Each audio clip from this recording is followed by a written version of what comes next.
British पायलटों पर रूस ने लेजर अटैक कर दिया है और यह बहुत बड़ी खबर है। आज फिक्र की शुरुआत दुनिया को हिला देने वाली सबसे बड़ी खबर से करते हैं। पिछले 24 घंटे में जो हुआ है वो पूरी दुनिया के लिए खतरे की घंटी से कम नहीं है। एक तरफ ट्रंप रूस यूक्रेन युद्ध में शांति लाने का दावा कर रहे हैं। ध्यान से देखते जाइएगा, अभी यहां पर खतरनाक विजुअल्स आने वाले हैं। अभी तक यूक्रेन पर रूस के विध्वंसक हमलों की बात हो रही थी, लेकिन अब लग रहा है कि रूस ने सीधे यूरोप को टारगेट पर लेने का फैसला कर दिया है। आज की ये बड़ी खबर पूरा ग्लोबल ऑर्डर प्रभावित कर सकती है। बड़ी खबर क्या है? ब्रिटेन के पास समंदर में रूस का ब्रिटिश पायलटों पर हमला, ऐसी रिपोर्ट्स आ रही हैं। ऐसा रिपोर्ट है, आशंका है रूसी जासूसी जहाज यंतार से ब्रिटिश पायलटों पर लेजर अटैक। ब्रिटेन की सीमा के पास से गुजर रहा था रूसी जहाज यंतार। ब्रिटेन के रक्षा मंत्री जॉन हीली का बहुत बड़ा दावा है। ब्रिटेन ने निगरानी के लिए अपने लड़ाकू विमान और नेवी के जहाज भेजे थे। ब्रिटेन के रक्षा मंत्री के बयान ने पूरी दुनिया को झकझोर दिया है। दावा किया है कि रूस ने ब्रिटिश पायलटों पर लेजर अटैक किया और हमला हुआ है रूस के जासूसी जहाज यंतार की तरफ से, जो ब्रिटेन की समुद्री सीमा के पास से गुजर रहा था। यह कोई आम जहाज नहीं है। कहा जाता है कि यह पानी के नीचे पड़ी इंटरनेट केबल्स पर निगरानी रखता है, गहरे समंदर में दबी सूचनाओं को पढ़ता है और जहां से गुजरता है वहां तनाव बढ़ जाता है। यह हमला कैसे हुआ, इसे समझते हैं। रूस ने अपने जासूसी जहाज यंतार से ब्रिटिश जहाजों पर हमला किया है, यह इंफॉर्मेशन आ रही है। ब्रिटेन के पास समंदर में ब्रिटिश पायलटों पर लेजर अटैक किया गया। रूस के जहाज को देखकर अलर्ट हुई ब्रिटेन की रॉयल आर्मी। रॉयल आर्मी ने P-8 एयरक्राफ्ट को निगरानी के लिए भेजा है। ब्रिटेन ने रॉयल नेवी की फ्रिगेट HMS सॉमरसेट भी तैनात कर दी है। इस दौरान रूसी जहाज यंतार ने ब्रिटिश पायलट पर लेजर अटैक किया है। पिछले कई हफ्तों से ब्रिटेन के पास मंडरा रहा रूसी जहाज यंतार। इस वर्ष ये दूसरी बार है जब रूस ने अपने स्पाई जहाज को ब्रिटेन के पास समंदर में भेजा है। सवाल यह है, क्या नेटो इसे रूस की आक्रामक हरकत मानेगा? क्या यूरोप के देशों में एक नई सुरक्षा रणनीति बनेगी? क्या यह घटना आने वाले बड़े संघर्ष की शुरुआत है? यूक्रेन युद्ध अब यूरोप की दहलीज पर दस्तक दे चुका है। इतिहास गवाह है कि बड़े युद्ध की शुरुआत एक छोटी सी चिंगारी से होती है और इस बार चिंगारी बनी है हवा में चमकती एक लेजर की किरण। पुतिन खामोश है। रूस ने अब तक लेजर अटैक पर कोई प्रतिक्रिया नहीं दी है, लेकिन ब्रिटेन के रक्षा मंत्री जॉन हीली ने रूस को धमकी दी है और कहा कि हमारी रूस पर नजर है। हम जानते हैं कि रूस क्या कर रहा है। अगर रूसी जहाज यंतार ने दक्षिण की तरफ रुख किया तो हमारी फौज इसका जवाब देने के लिए तैयार है। दूसरी तरफ रूस यूक्रेन युद्ध में भी पिछले 24 घंटों में जो हुआ है उससे पूरा यूरोप हाई अलर्ट पर है और इसकी आंच व्हाइट हाउस तक पहुंच सकती है। इस वक्त यूक्रेन में तापमान -3 से नीचे है और रात के अंधेरे में एक साथ कई शहरों में सायरन बजने लगे। कीव, खारकीव, तेरनोपिल समेत कई शहर अचानक दहल उठे। ड्रोन अटैक कई फेजेस में किया गया और हर बार हमला पिछले से बड़ा होता गया। कुछ ही मिनटों में शहर का आकाश ज्वालामुखी की तरह दहकने लगा। कुछ ही मिनटों में यूक्रेन के कई शहरों में, कई इलाकों में धुंध और तबाही देखने को मिली है। लवीव से लेकर कीव तक, बल्कि खारकीव तक, ईस्ट से लेकर वेस्ट तक, हर कोने में विस्फोट हुए हैं। धमाके की गूंज से घरों की खिड़कियां कांप उठी। रूस यूक्रेन युद्ध में यही है इस वक्त की सबसे बड़ी खबर। बड़ी खबर, रूस का पूरे यूक्रेन पर सबसे बड़ा हमला।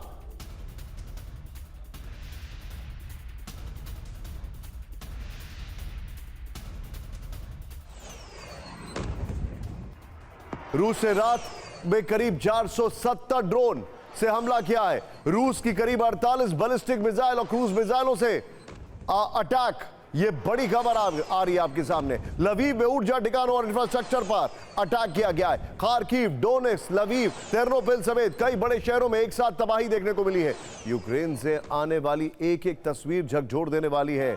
ये देखिए, वो तस्वीरें आ रही हैं जो मैंने आपसे कहा था। ये यूक्रेन का खारकीव शहर है जिस पर रूस ने अब तक का सबसे बड़ा हमला किया है। रूस ने यूक्रेन की रिहायशी हाई राइज बिल्डिंग को निशाना बनाया। दावा किया जा रहा है कि रूस ने यहां क्रूज और बैलिस्टिक मिसाइलों से हमला किया है। रूस के हमले में कई बच्चों समेत 32 लोग जख्मी हुए हैं, 15 बच्चे जख्मी हुए हैं। यह इंफॉर्मेशन आ रही है। अब एक और वीडियो देखिए जो आपके सामने है। ये तस्वीर यूक्रेन के मिर्नोग्राद से आई है। यहां रिहायशी इलाके में इमारतों के बीच एक बड़ा धमाका हुआ है। ध्यान से देखिएगा इन तस्वीरों को। दावा किया जा रहा है कि यहां बड़ी संख्या में यूक्रेनी सैनिक थे, लेकिन तभी रूस ने यहां मिसाइल से हमला कर दिया। इसमें कितने यूक्रेनी सैनिकों की मौत हुई है यह अभी साफ नहीं है, लेकिन नुकसान काफी हुआ है। अब इस वीडियो को देखिए। इस शहर के आसमान में सिर्फ और सिर्फ काला धुआं दिखाई दे रहा है। धुएं के बीच एक बड़ा आग का गोला दिखाई देता है। रूस ने पश्चिमी यूक्रेन में बहुत बड़ा अटैक किया है। यह यूक्रेन का टेर्नोपिल शहर है, जहां आज मॉर्निंग डे था 19 से 21 तारीख के बीच में, जहां रूस ने मिसाइल अटैक किया है। रूस ने आखिर इतने बड़े पैमाने पर यूक्रेन को दहलाया है, इसे ग्राफिक्स से समझते हैं। ध्यान से देखिए। रूस ने रात में यूक्रेन पर दागे करीब 470 ड्रोन और 48 मिसाइलें। लवीव और कार्पेथियन में ऊर्जा ठिकाने बुरी तरह क्षतिग्रस्त हैं। सोचिए, टेम्परेचर -3 से -27 डिग्रीज और एनर्जी सोर्सेस खत्म। खार्किव, डोनेस्कीव और मिकोलीव में बड़े धमाके हुए। टर्नोपिल और इवानो फ्रैंकोविस्क में कई इलाकों में तबाही और आग देखी जा रही है। रूस के मिसाइल हमलों में 19 लोगों की मौत, सैकड़ों जख्मी। रूसी हमले में सिविलियन इंफ्रास्ट्रक्चर को काफी नुकसान है। कई शहरों में बिजली और पानी की सप्लाई प्रभावित है। सवाल यह है कि क्या दुनिया एक नए महायुद्ध की कगार पर है, क्योंकि कोल्ड वॉर तो आगे है, या फिर दुनिया परमाणु तनाव के सबसे नाजुक दौर में प्रवेश कर गई है। देखिए आखिर रूस ने यूक्रेन को के किन शहरों को दिलाया। ध्यान से देखिए। यूक्रेन के खार्किव में 2 जिलों में 19 ड्रोन अटैक हुए हैं। 46 लोग जख्मी हो गए। कुल 122 लोग जख्मी हैं आज के अटैक में, और यह आंकड़ा बढ़ता जा रहा है। टेर्नोपिल में रिहायशी इमारतों पर हमले हुए हैं। 19 लोगों की मौत हो गई है। रूस ने लवीव में एनर्जी इंफ्रास्ट्रक्चर पर हमला किया है, भारी नुकसान की खबर है। साथ ही रूस ने यूक्रेन के प्रिकर्पितिया में एनर्जी ठिकानों पर अटैक किया है। इसमें भी 2 बच्चों समेत 3 लोग घायल हो गए हैं। चिरकासी में रूस ने 10 मिसाइल और 17 ड्रोन से अटैक किया। पावर ग्रिड को नुकसान पहुंचा। कीव, मिकोलीव, चेन्नई में धमाके हुए। सैकड़ों लोगों के जख्मी होने की खबर है। सवाल यह है कि यूक्रेन पर कल रात का अटैक युद्ध का सिर्फ एक और अध्याय है, या फिर यह एक नई शुरुआत है उस दौर की जिसमें तनाव और तेजी से बढ़ेगा। दुनिया की नजरें कीव और मॉस्को और यूरोप के देशों पर टिकी हुई हैं, क्योंकि हर कदम, हर बयान और हर मिसाइल युद्ध की दिशा बदल रहा है। इस बीच यूक्रेन की राजधानी कीव में 2 वरिष्ठ अमेरिकी सेना अधिकारी पहुंचने वाले हैं। यह यात्रा ट्रंप प्रशासन की ओर से एक महत्वपूर्ण कदम मानी जा रही है, जो रूस के साथ शांति वार्ता को रफ्तार दे सकती है। डोनाल्ड ट्रंप एडमिनिस्ट्रेशन की ओर से वॉर टाइम के बीच 2 बड़े सेना अधिकारियों का कीव जाना एक रेयर विजिट के तौर पर देखा जा रहा है। इसमें पहला नाम है डैन ड्रिस्कॉल, जो अमेरिकी सेना के सचिव हैं, जबकि दूसरे हैं जनरल रैंडी जॉर्ज। ये अमेरिकी सेना के चीफ ऑफ स्टाफ है। ये दोनों पेंटागन के टॉप लीडर्स हैं और ट्रंप प्रशासन के प्रतिनिधि के रूप में कीव जा रहे हैं। ये 2025 में ट्रंप के शपथ ग्रहण के बाद सबसे हाई लेवल विजिट होगी। अमेरिकी अधिकारी के कीव दौरे से पहले पॉलिटिको के हवाले से बड़ी खबर आ रही है। ब्रेक करिए। यूएस ने रूस यूक्रेन में शांति के लिए बनाया secret peace plan. Trump team ने पीस प्लान पर सीधे मॉस्को से बातचीत की है। बातचीत में यूक्रेन, यूरोप को शामिल नहीं किया गया है। व्हाइट हाउस के एक बड़े अधिकारी का दावा, जेलेंस्की के पास अब ज्यादा विकल्प नहीं है। रिपोर्ट्स में दावा किया जा रहा है कि ट्रंप ने शांति के लिए एक सीक्रेट प्लान बनाया है। कहा जा रहा है कि गाजा के 20 पॉइंट प्लान से सबक लेकर अमेरिका ने रूस यूक्रेन युद्ध के लिए 28 पॉइंट पीस प्लान बनाया। इसमें यूक्रेन के लिए सिक्योरिटी गारंटी भी शामिल है। यह ट्रंप का टॉप सीक्रेट प्लान है, इसीलिए सभी 28 पॉइंट्स की पूरी डिटेल सार्वजनिक नहीं की गई है। लेकिन इस युद्ध में सबसे बड़ा डर न्यूक्लियर अटैक का है, क्योंकि जिस तरह से रूस और अमेरिका समेत दुनिया के कई देशों में न्यूक्लियर होड़ मची है, उससे इस बात की आशंका से कभी इनकार नहीं किया जा सकता है कि आने वाले वक्त में इतिहास खुद को शायद दोहरा सकता है। इस बीच मल्टीपोलर पब्लिकेशन के हवाले से बहुत बड़ा दावा किया गया है। रूस के फॉरेन और डिफेंस पॉलिसी काउंसिल चीफ कागानोव की बहुत बड़ी वार्निंग है। परमाणु हमला हुआ तो ज्यादातर यूरोपीय देश बंजर बन जाएंगे। यूरोप खुद अपने लिए सबसे बड़ा खतरा बन चुका है। यूरोप को बड़े युद्ध का अपना इतिहास याद रखना चाहिए। यूरोप में परमाणु जंग के डर को वापस लाना जरूरी बताया। यूरोप को उकसाने वाले बड़े शख्स के रूप में कागानोव की पहचान है। युद्ध के बीच रूस के विदेश और रक्षा काउंसिल के चीफ की यह वार्निंग कूटनीतिक संकेत भी हो सकती है, लेकिन इस धमकी का यूरोप पर क्या असर पड़ेगा, इसका अनुमान अगले कुछ घंटों में यूक्रेन की रूस पर काउंटर स्ट्राइक से लगाया जा सकेगा। बड़ी खबर हम आपको बता रहे हैं और यह समझना जरूरी है कि क्या इमरान खान का हाल वही होगा जो अक्सर पाकिस्तान में पूर्व प्रधानमंत्रियों का हुआ है। पाकिस्तान के पहले प्रधानमंत्री, उसके बाद बेनजीर भुट्टो, और अब क्या वो हाल इमरान खान का होने वाला है? गोली, धमाके या फिर पॉइजनिंग? बड़ी खबर आ रही है इस वक्त। अदियाला जेल जहां इमरान खान बंद है, उसके बाहर पाकिस्तानी पुलिस की बर्बरता। पुलिस ने रात के अंधेरे में इमरान खान की बहनों को सड़क पर घसीटा है। इमरान खान की बहनों से मारपीट की गई है। पीटीआई समर्थकों ने जेल में बंद इमरान खान की हत्या की साजिश का आरोप लगाया था। वो इमरान खान से मिलने जेल के बाहर तक पहुंचे, लेकिन उसके बाद जो कुछ हुआ वो हैरान करने वाला है। पाकिस्तान से आई ये बड़ी खबर इमरान खान के समर्थकों की, उनके चाहने वालों की काफी फिक्र बढ़ाने वाली है, क्योंकि असीम मुनीर उनके खिलाफ ऐसी साजिश कर रहे हैं जिसमें अब सिर्फ इमरान ही नहीं, पूरा परिवार लपेटे में आ चुका है। जेल के बाहर इमरान की बहनों के साथ बदसलूकी की गई। जेल के अंदर बंद इमरान खान की जान को खतरा बढ़ गया है, ऐसा बताया जा रहा है। सबसे पहले आप पाकिस्तान के क्रूर तानाशाह फील्ड मार्शल असीम मुनीर की रात के अंधेरे में की गई ये बर्बरता देखिए, तस्वीरें देखिए।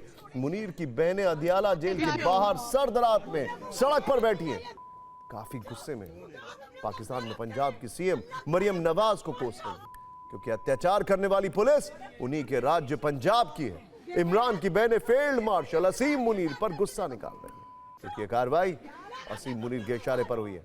वो क्रोध में कुछ ऐसी बातें भी बोल रही हैं जो हम आपको सुना नहीं सकते हैं, लेकिन इससे पता चल सकता है कि उनके साथ किस कदर ज्यादती हुई, उन पर किस तरीके से अत्याचार किया गया। अदियाला रावलपिंडी की सेंट्रल जेल, इमरान खान बीते 836 दिनों से कैद हैं। उनके परिवार वाले लगातार उनसे मिलने का प्रयास कर रहे हैं, लेकिन उनकी बहनों अलीमा खान और नौरीन नियाजी को और डॉक्टर उज़मा खान को भाई से मिलने नहीं दिया जा रहा है। कल भी यही हुआ है। इमरान खान की बहनें जब अदियाला जेल पहुंची तो वहां पर उन्हें मारा पीटा गया। और पाकिस्तान का यह इतिहास है, बेनजीर भुट्टो फांसी से पहले अपने पिता से मिलना चाहती थीं, लेकिन उन्हें नहीं मिलने दिया गया। सोचिए, यह पाकिस्तान का इतिहास है। सड़क पर घसीटा गया इमरान की बहनों को, जेल के बाहर धरने पर बैठी तीनों बहनों को हिरासत में लिया गया। बहनों के साथ आए कई पीटीआई समर्थकों पर भी जुल्म हुआ है। रावलपिंडी में कल रात क्या कुछ हुआ, कैसे इमरान की पार्टी निशाने पर रही, इसकी कुछ और तस्वीरें भी वायरल हुई हैं। रावलपिंडी में कई जगह पर पुलिस की फायरिंग देखने को मिली है। पीटीआई का विरोध प्रदर्शन रोकने के लिए कार्यकर्ताओं पर गोलियां चलाई गई। इमरान को जेल से आजाद करने वाली आवाजें गोलियों के दम पर शांत कराने की कोशिश हुई है। हैरान करने वाली बात यह है, यह सारी कार्रवाई की गई जब सभी स्ट्रीट लाइट्स को बंद कर दिया गया, जिससे कि एक भी वीडियो बाहर ना आ सके। प्रदर्शन के दौरान पीटीआई कार्यकर्ताओं पर बल प्रयोग हुआ है। पुलिस ने इमरान की पार्टी के कई सांसदों, मंत्रियों के साथ बदसलूकी की। बंदूक और डंडों के जोर पर चुप कराने का प्रयास हुआ है। पीटीआई के प्रदर्शन को कवर कर रहे पत्रकारों को नहीं बख्शा गया है। पाकिस्तानी पुलिस ने पत्रकारों को पीटा है, पत्रकारों के कैमरे और मोबाइल फोन तक छीन लिए हैं। प्रदर्शन को कवर कर रहे एक पत्रकार ने बताया कि पुलिस ने महिलाओं को और बच्चों को बेरहमी से पीटा। आपके मन में प्रश्न होगा कि आखिर यह सारा बवाल कल ही क्यों हुआ और इसका जेल में बंद इमरान खान की जान को खतरे से क्या कनेक्शन है। तो आपको जानना चाहिए कि इमरान खान पर 100 से ज्यादा केस चल रहे हैं। वो 2023 से जेल में बंद। हालांकि एक उम्मीद थी कि ट्रंप के आने के बाद शायद वो जेल से बाहर आ जाएंगे, क्योंकि ट्रंप इमरान को पसंद करते हैं, ऐसा कहा जाता है। लेकिन ट्रंप की पसंद अब बदलती जा रही है, उनको मुनीर ज्यादा पसंद आ रहे हैं। रावलपिंडी की पुलिस पिछले 2 हफ्ते में इमरान की पार्टी के ना तो किसी नेता को अदियाला जेल में उनसे मिलने दे रही है और ना ही उनकी तीनों बहनों को इमरान खान से मिलने दिया जा रहा है। इमरान की पत्नी बुशरा बीवी भी 571 दिनों से जेल में बंद है। उनके परिवार को भी मुलाकात की परमिशन नहीं दी जा रही है, जबकि पीटीआई का साफ कहना है कि इमरान से मुलाकात करने का आदेश अदालत ने दिया है और उसके बावजूद मुनीर संविधान के खिलाफ काम कर रहे हैं। और यह कदम शायद इसलिए उठाया जा रहा है क्योंकि जेल के अंदर बंद इमरान खान को मारने की बड़ी साजिश हो रही है। यह कई जगह रिपोर्ट किया जा रहा है। कई ओपन सोर्स इंटेल के हवाले से जो जानकारी आ रही है उसमें यह रिपोर्ट किया जा रहा है कि इमरान को शायद पॉइजन दिया जा रहा है। हम इसको क्लेम नहीं कर रहे हैं, हम इसको वेरीफाई नहीं कर रहे, लेकिन ऐसा रिपोर्ट किया जा रहा है। पाकिस्तान में ऐसी बातें बुलेट की रफ्तार से वायरल है कि अदियाला जेल में कैद इमरान को इंसुलिन की ओवरडोज दी जा रही है। दावा है कि इंसुलिन के असर से इमरान खान का हार्ट फेल हो सकता है। ऐसा हुआ तो मुनीर के रास्ते का सबसे बड़ा रोड़ा हट जाएगा। इमरान बीमार थे कहकर मुनीर के सिर इल्जाम भी नहीं आएगा। इस दावे में कितनी सच्चाई है हमें नहीं मालूम, लेकिन यह बात जरूर है कि 27वें संविधान संशोधन के बाद मुनीर भले ही पाकिस्तान के सबसे ताकतवर इंसान बन गए हों, लेकिन उन्हें अब भी किसी शख्स से सर्वाधिक चुनौती मिल सकती है तो वो इमरान खान ही है। वो जेल में रहकर भी मुनीर का सिरदर्द बढ़ाते रहेंगे। वैसे भी इसी साल जुलाई के महीने में खुद इमरान खान ने जेल से मैसेज भिजवाया था कि उनकी जान को खतरा है। Excuse me.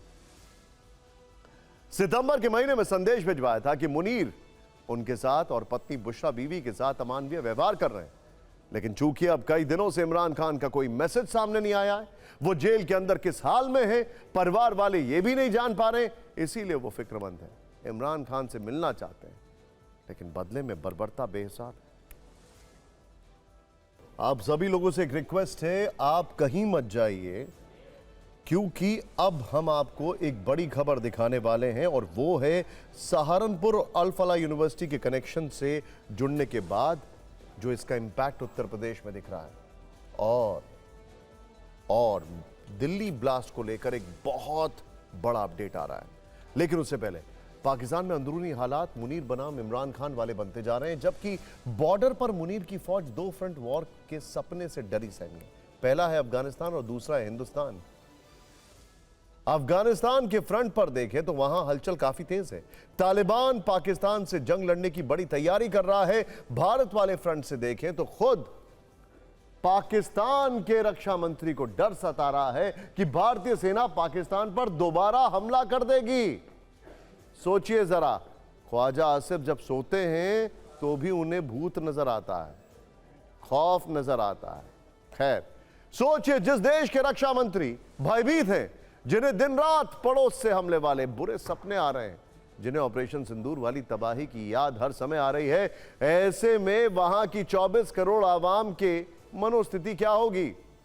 आपको बताते हैं कैसे पाकिस्तान में वहां के रक्षा मंत्री के डर का लाइव प्रसारण हुआ है।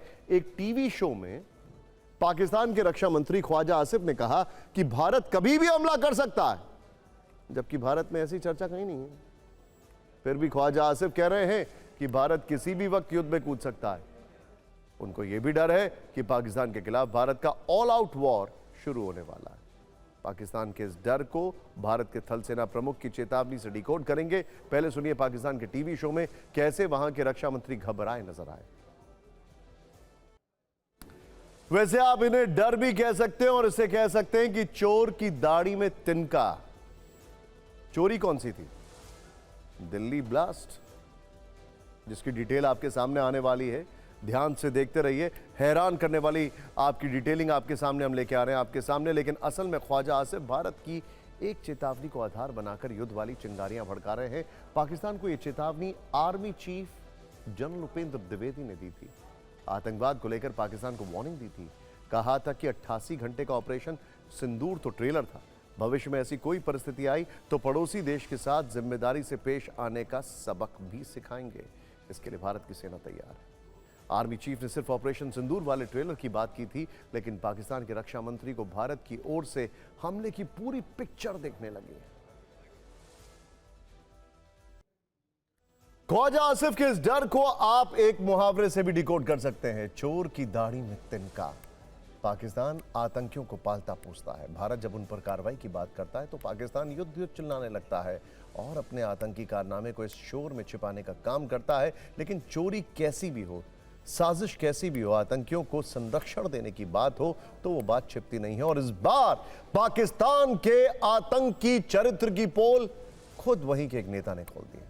पाकिस्तान के अवैध कब्जे वाले कश्मीर के पूर्व प्रधानमंत्री अनवरुल हक ने दिल्ली ब्लास्ट में पाकिस्तान कनेक्शन को सबके सामने कबूल कर लिया। इस सब के बीच में पाकिस्तान को यह बात ठीक से समझ लेनी चाहिए कि दिल्ली ब्लास्ट का बदला भी बाकी है। तो वहीं दूसरी ओर पाकिस्तान से एक बड़ा बदला तालिबान भी लेता दिखाई दे रहा है। Countdown has begin.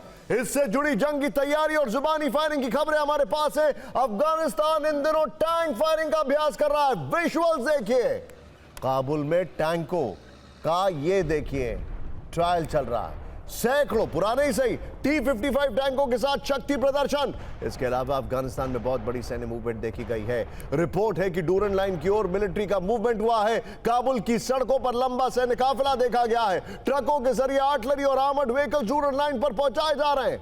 पाकिस्तान से दो हाथ करने की पूरी तैयारी है। पाकिस्तान को अब तालिबान से सुसाइड हमले की धमकी मिल रही है। तालिबान फोर्स के कमांडर ने पाकिस्तान पर सुसाइड हमले का प्लान बनाया है। उसके मुताबिक पाकिस्तान से जंग हुई तो पहला सुसाइड बॉम्बर वो खुद बन जाएगा।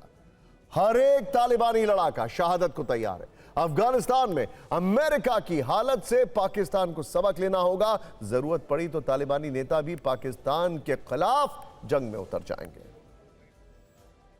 अब जो हम आपको बता रहे थे, आपको आतंक के उस टॉपर से मिलवाते हैं जिसने खूब पढ़ाई लिखाई की, डिग्री हासिल की, MBBS की, मरीजों का इलाज करने के लिए हिपोक्रेटिक ओथ ली थी। हिपोक्रेटिक ओथ जानते हैं आप?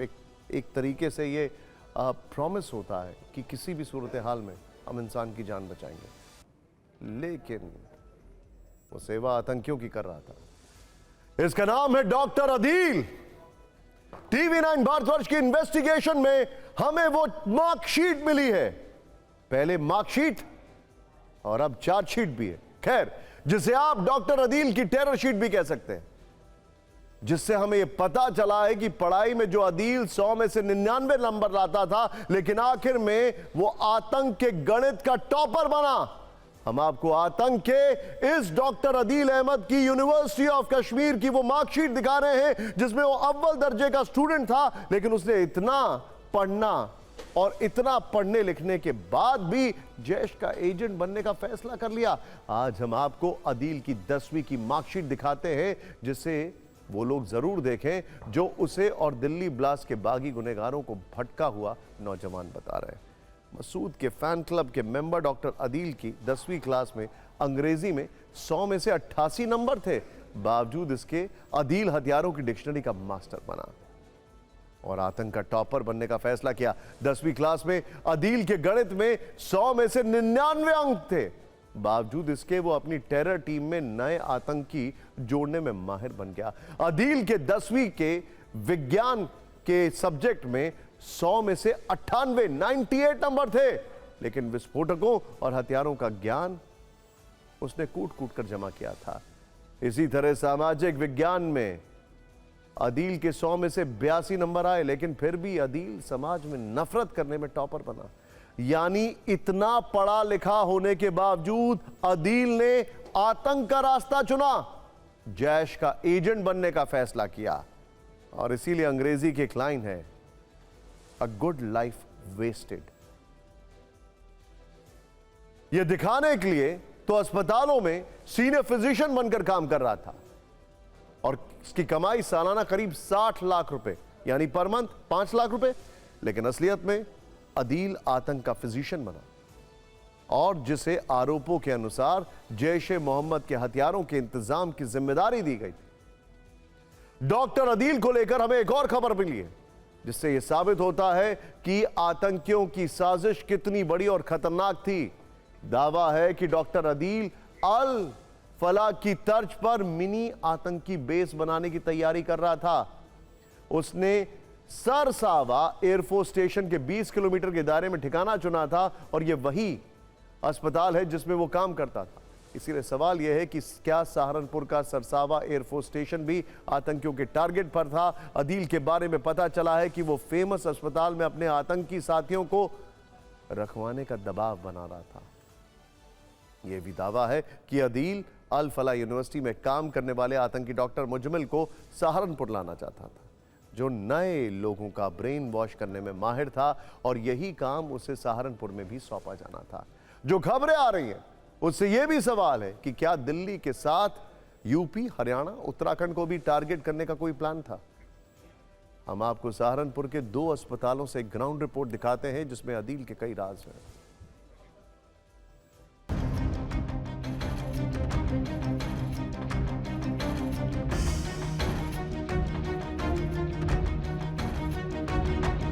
इस वक्त मैं जहां पर मौजूद हूं इसी famous Medicare super speciality hospital में डॉक्टर आदिल काम कर रहा था। सबसे पहले अगर बात करें तो डॉक्टर आदिल ने यहीं के पास ही के वी ब्रॉस अस्पताल को चुना।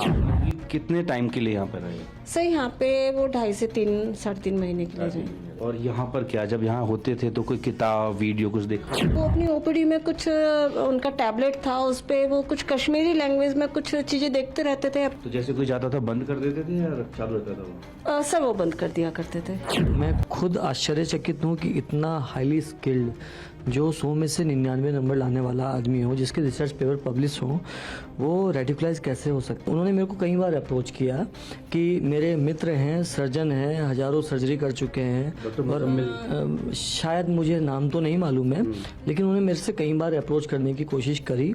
और मैं यहाँ पे थोड़ा सा अचंभित भी था कि डॉक्टर अंकुर चौधरी जिन्होंने सजेस्ट किया है, ये उनको रिप्लेस करके यहाँ पे सर्जन लाना चाहते हैं। अब उस अल फलाह यूनिवर्सिटी से जुड़ी वो एक्सक्लूसिव खबर जिसने पूरे एजुकेशन सिस्टम को ही झकझोर दिया। ये तो आप सभी जानते हैं कि फरीदाबाद की अल फलाह यूनिवर्सिटी से दिल्ली धमाकों में शामिल आतंकी डॉक्टर का डायरेक्ट कनेक्शन है। आतंकी उमर से लेकर आतंकी शाहीन और मुज्जमिल तक यही प्रोफेसर थे। लेकिन अब अल फलाह यूनिवर्सिटी के बारे में जो बातें पता चली हैं वो फिक्र बढ़ाने वाली हैं। असल में कल प्रवर्तन निदेशालय ने अल फलाह ग्रुप के चेयरमैन जावेद अहमद सिद्दीकी को मनी लॉन्ड्रिंग और छात्रों को धोखा देकर पैसे जुटाने के आरोप में गिरफ्तार किया था। उन्हें कल ही देर रात पीएमएलए कोर्ट में पेश किया गया, जिसके बाद उन्हें 13 दिन की ईडी कस्टडी में भेज दिया गया। लेकिन अब ईडी के सूत्रों से यह भी पता चला है कि इसी अल फलाह यूनिवर्सिटी ने बीते कुछ वर्षों में अवैध तरीके से कुल 415 करोड़ रुपए जुटाए थे। ईडी का आरोप है कि अल फलाह ग्रुप ने अपनी वेबसाइट और प्रचार सामग्री में फर्जी NAAC ग्रेड और झूठी UGC मान्यता दिखाकर छात्रों को गुमराह किया और यह रकम जुटाई। ईडी को शक है कि यह अवैध फंड और ज्यादा भी हो सकती है, जिसकी तह तक पहुंचने के लिए विस्तृत जांच जरूरी है। खैर, खबरों को थोड़ा सा इसी डायरेक्शन में आगे बढ़ाते हैं, लेकिन एक अलग एंगल से। सहारनपुर और अल फलाह यूनिवर्सिटी का कनेक्शन जुड़ने के बाद इसका इंपैक्ट उत्तर प्रदेश में दिखने लगा है। सवाल है कि क्या दिल्ली ब्लास्ट में व्हाइट कॉलर टेरर वाली थ्योरी और पढ़े लिखे डॉक्टर्स के आतंकी कनेक्शन के बाद उत्तर प्रदेश के मदरसे टारगेट पर है, क्योंकि राज्य के मान्यता प्राप्त और गैर मान्यता प्राप्त यानी सभी मदरसों को लेकर एक आदेश जारी किया गया है। सरकारी आदेश के अनुसार मदरसे में पढ़ाने वाले सभी मौलानाओं को अपनी जानकारी ATS को देनी होगी।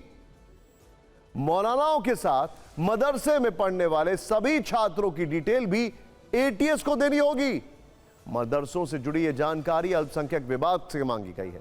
बताया गया कि यह सुरक्षा ऑडिट का हिस्सा है, ताकि किसी भी संस्थान में संदिग्ध तत्वों की मौजूदगी को समय रहते पहचाना जा सके। ATS को यूपी के मदरसों से जुड़ी क्या डिटेल चाहिए, यह भी जान लीजिए।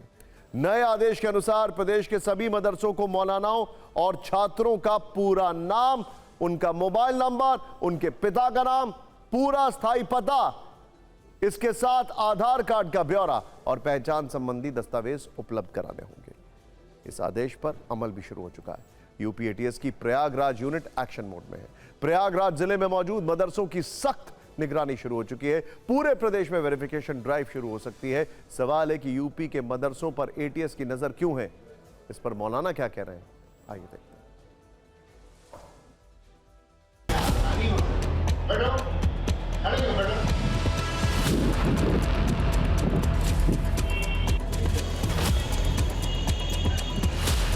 पूरी मदरसे जिले में जितने मदरसे चल रहे हैं उसमें उनका प्रबंधक कौन है, प्रधानाचार्य कौन है, उनका विवरण से उनके एड्रेस और मोबाइल नंबर, पिता का नाम और साथ में बच्चों के विवरण भी मांगा गया है। तो ये हम लोगों ने एक पत्र जारी करके सभी मदरसों के जो जिले में चल रहे हैं सभी से एक सूचना मांगी है। निरीक्षण ये हम लोगों का ये चलता रहता है। कभी कभी ये एक तरीके से ये विभागीय का प्रक्रिया भी है कि हम लोग समय समय पे जो संचालित मदरसे हैं जिसमें कि एडेड हो गए, नॉन एडेड मदरसे, समय समय पे इनका निरीक्षण हम लोगों की तरफ किया जाता है।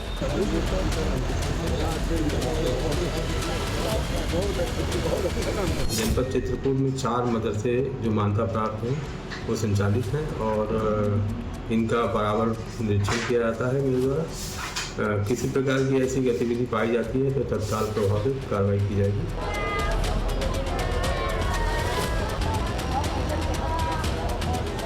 ठीक है, सरकार सही कर रही है, मदरसों का जांच कर रही है। ठीक है, हमारे पास सारा रिकॉर्ड है, अगर कोई आएगा तो हम सब देंगे कौन बच्चे कहाँ के। सरकार और जो भी संस्थाएं हैं उनका काम होता है कि अपने अपने वक्त पे जिस तरीके से छानबीन और जांच करना चाहिए वो अपना काम करते हैं। एजेंसियों का जो काम है वो तो करेंगे, इसमें हम लोगों को कोई दिक्कत नहीं है। देखिए, आज इस खबर पर रिसर्च करते वक्त हमें यूपी के मदरसों के कुछ आंकड़े मिले हैं जिस पर हमने फिक्र की एक फैक्ट शीट तैयार की है। देखिए, डेटा चर्निंग जरूरी है। इस वक्त प्रदेश में लगभग 26,000 से ज्यादा मदरसे चल रहे हैं। करीब 13,000 मदरसे यूपी मदरसा बोर्ड से मान्यता प्राप्त बताए जा रहे हैं, जबकि 8,500 मदरसे ऐसे हैं जिन्होंने कभी रजिस्ट्रेशन ही नहीं कराया है। इसके अलावा 4,600 मदरसे रजिस्टर्ड हैं और अपना खर्च वो खुद उठाते हैं। लेकिन यूपी में मदरसों से मौलानाओं और छात्रों को जो जानकारी मांगी गई है वो सबको देनी होगी, फिर चाहे वो सरकारी अनुदान पर चल रहे हों या फिर खुद के खर्च पर। चलते हैं बिहार, जहां नीतीश कुमार 10वीं बार मुख्यमंत्री की कुर्सी संभालने जा रहे हैं। और आज तस्वीरें बड़ी इंटरेस्टिंग थी, बॉडी लैंग्वेज देखिएगा, फ्रेश पिक्चर्स हम आपको दिखा रहे हैं जो थोड़ी देर पहले आई थी। आज पटना में एनडीए की मीटिंग का दौर दिन भर चलता रहा। 14 घंटे बाद नई सरकार का शपथ ग्रहण होना है। सीएम के चेहरे से सस्पेंस हट चुका है, सरकार बनाने का दावा पेश किया जा चुका है। अब सारा फोकस नए मंत्रियों पर है। हमारे संवाददाता रूपेश कुमार ने सूत्रों से आपके लिए काफी कुछ पता लगाया है। कल कौन कौन मंत्री पद की शपथ ले सकते हैं, इसका ब्यौरा हम आपको अभी देने वाले हैं। रूपेश कुमार हमारे जो सहयोगी हैं उनके मुताबिक एनडीए में मंत्रालय बंटवारे पर सहमति बन गई है।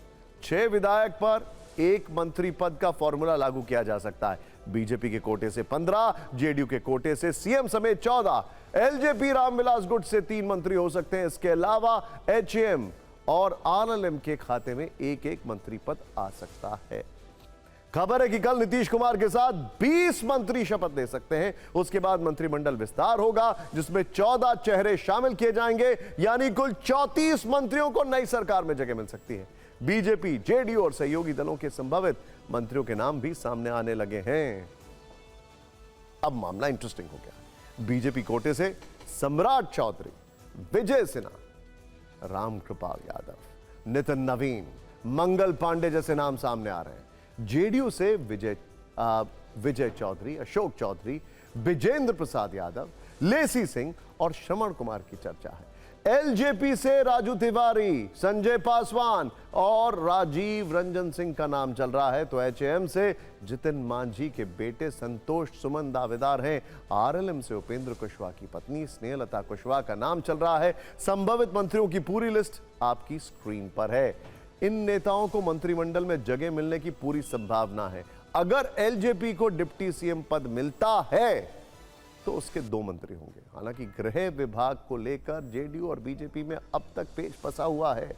यह मंत्रालय 2005 से नीतीश कुमार के पास ही है, जिसे वो इस बार भी छोड़ना नहीं चाहते।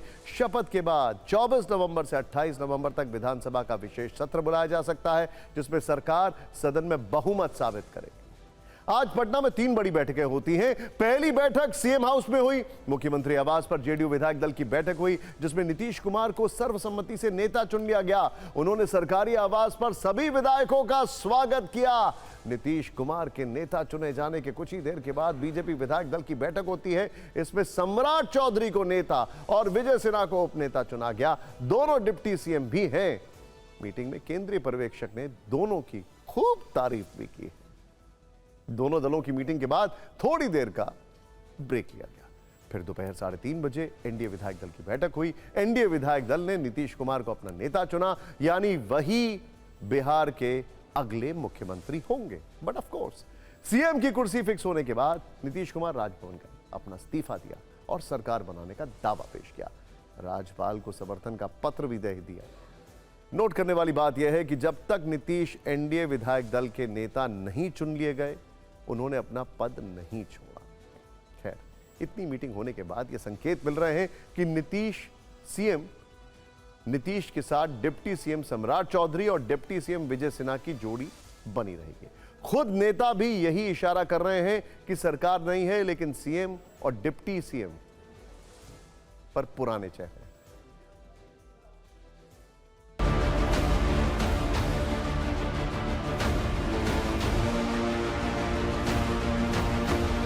आदरणीय प्रधानमंत्री जी के सपने को बिहार में जन जन तक पहुंचाने का काम किया जाएगा। लगातार भारतीय जनता पार्टी के नेतृत्व ने भरोसा जताया है और आगे भी उनके भरोसे पर खड़ा उतरने का प्रयास करेंगे। विधायक दल के नेता के रूप में श्री सम्राट चौधरी जी और उप नेता के रूप में श्री विजय कुमार सिन्हा जी को सर्वसम्मति से नेता और उप नेता चुना गया है और भारतीय जनता पार्टी की ओर से ये जोड़ी फिट भी है, हिट भी है। मैं ये मानता हूं कि जिस संकल्प पत्र के साथ हम लोग जनता के बीच गए थे, उसको अब जल्द से जल्द उन वादों को पूरा करने का काम मुख्यमंत्री नीतीश कुमार जी के नेतृत्व में किया जाए। बिहार को तेज रफ्तार से आगे बढ़ाने का काम नीतीश कुमार जी और मोदी जी के संयुक्त नेतृत्व में होगा।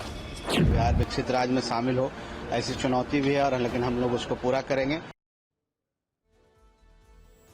देखिए, अब बात करते हैं कुछ इनसाइड स्टोरीज की, है ना। ऑफ द रिकॉर्ड क्या कुछ चल रहा था, ये भी समझने की कोशिश करते हैं। बड़ा इंटरेस्टिंग है, राजनीति में समझ में आना चाहिए। वैसे सम्राट चौधरी और विजय सिन्हा को लेकर सोमवार को ऐसी खबरें थी कि उनको शायद पार्टी रिपीट नहीं करेगी, तो फिर 2 दिन में सीन कैसे पलट गया। देखिए, अब सूत्र बता रहे हैं कि इसके पीछे भी नीतीश कुमार का ही दिमाग है। बीजेपी 2 नए चेहरों को डिप्टी सीएम बनाना चाहती थी, जिनमें एक महिला हो सकती थी। हमने भी आपको कल बताया था कि ऐसी संभावना है, लेकिन नीतीश ने सम्राट चौधरी के साथ काम करने में अपनी सहजता बताई। अब बीजेपी के सामने धर्म संकट यह था कि अगर सिर्फ नीतीश का प्रस्ताव स्वीकार किया तो पार्टी में असंतोष हो सकता है। ऐसी स्थिति में या तो दोनों चेहरे बदले जाएं या फिर दोनों ही रिपीट किए जाएं। लिहाजा आखिरी वक्त में यह निर्णय लिया गया कि किसी एक को रिप्लेस करने का जोखिम नहीं लेते हुए दोनों को रिपीट किया जाए, यानी सम्राट के लिए की गई फील्डिंग में विजय सिन्हा की भी लॉटरी लग गई, ऐसा सूत्र कह रहे हैं। वैसे सम्राट चौधरी के लिए नीतीश का प्रेम चुनाव प्रचार में भी दिखा था। 2 नवंबर को सीएम उनके लिए वोट मांगने खुद तारापुर गए थे। मंच पर उन्हें माला पहनाई थी और सम्राट ने नीतीश के पैर छूकर उनका आशीर्वाद लिया था। चुनाव जीतने के बाद सम्राट चौधरी उन चुनिंदा लोगों में से हैं जो सबसे पहले नीतीश से मिलने गए थे। हमने आपको लाइव कवरेज दिखाई थी उस दिन। खैर, नीतीश हमेशा बीजेपी में किसी एक नेता के साथ अपना मजबूत गठबंधन या कंफर्ट जोन बना लेते हैं। याद होगा आपको वो दौर, सुशील मोदी के साथ उनकी जबरदस्त बॉन्डिंग थी। कहते हैं 2017 में सुशील मोदी को उप मुख्यमंत्री पद से हटाने की स्क्रिप्ट बीजेपी तैयार कर चुकी थी, लेकिन नीतीश ने वीटो लगा दिया। तब भी बीजेपी को सुशील मोदी के नाम पर मोहर लगानी पड़ी थी। कमोबेश नीतीश की सम्राट चौधरी के साथ वही बॉन्डिंग दिख रही है। वैसे बिहार चुनाव पर आज हमने आपके लिए फिक्र का डेटा कैप्सूल भी तैयार किया है। वाकई में फिक्र का डेटा कैप्सूल है। इस कैप्सूल को देखने के बाद आप समझ जाएंगे कि आपके जनप्रतिनिधियों की इमेज कितनी क्लीन है, चाहे पक्ष हो या विपक्ष, दोनों तरफ के नेताओं का रिकॉर्ड हमारी रिपोर्ट में शामिल है। ADR यानी एसोसिएशन फॉर डेमोक्रेटिक रिफॉर्म्स ने डेटा जारी किया है। बिहार में कुल 243 विधायक चुने गए हैं। इनमें 53% विधायकों का आपराधिक बैकग्राउंड है। 42% ऐसे हैं जिनके ऊपर गंभीर अपराध के केस दर्ज हैं।